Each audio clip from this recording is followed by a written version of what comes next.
Speech again. You need to have watched yesterday's video clip again, and if you haven't, pause the video and do it now. Yesterday, we looked at the words you put inside a speech bubble. Do you remember what those were? Yes, exactly. It's exactly what the person who's speaking said. Nothing else, nothing about who said it, no speech marks. You have exactly what they said. If you think about your speech bubbles from yesterday, the words that you wrote inside the speech bubbles are going to be the ones that are inside the speech marks now. It will still start with a capital letter, and it will still end with the punctuation that you have in your speech bubble. There is one exception to that, and we're going to be talking about that in a minute.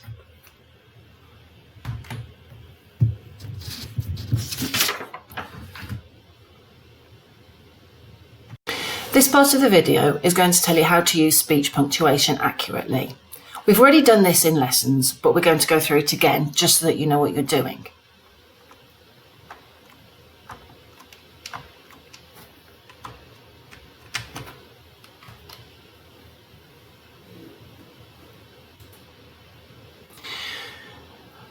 Okay, we're going to use How to Train Your Dragon with this. So we're going to have some of the characters from How to Train Your Dragon who are going to be talking to you about how we use speech punctuation.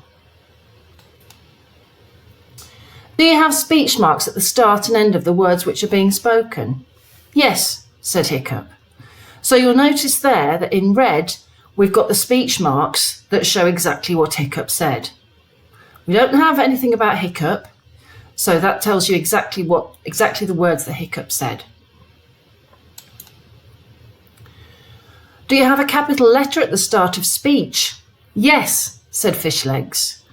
So you'll notice that at the beginning of speech, we always need to have a capital letter. Do you have punctuation, an exclamation mark or a question mark inside the speech marks? Yes, shouted Snotlout. So that piece of punctuation will always go inside the speech marks.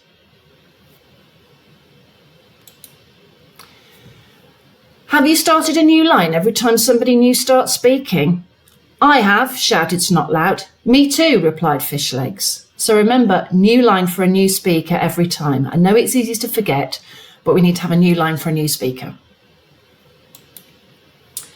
If you're not using a question mark or an exclamation mark, you don't use a full stop inside the speech marks, you use a comma, unless it's the end of a sentence. So you say, have you remembered to use a comma inside the speech if you're not using a question mark or exclamation mark? I think so, said Hiccup. So remember, when you've got something like that, you have the comma inside if you're not using an exclamation mark or a question mark. So what you need to do now is write a conversation between two of the characters in the video. You might want to watch the video again just to remind yourself of what went on. Remember that you need to have speech marks around exactly what's said. Any punctuation goes inside the speech marks, whether it's a question mark, an exclamation mark, or a comma. And you need to think of having some different words for said, because said is a bit boring. And in your resources, you'll find a list of words that might give you some ideas if you can't think of something different.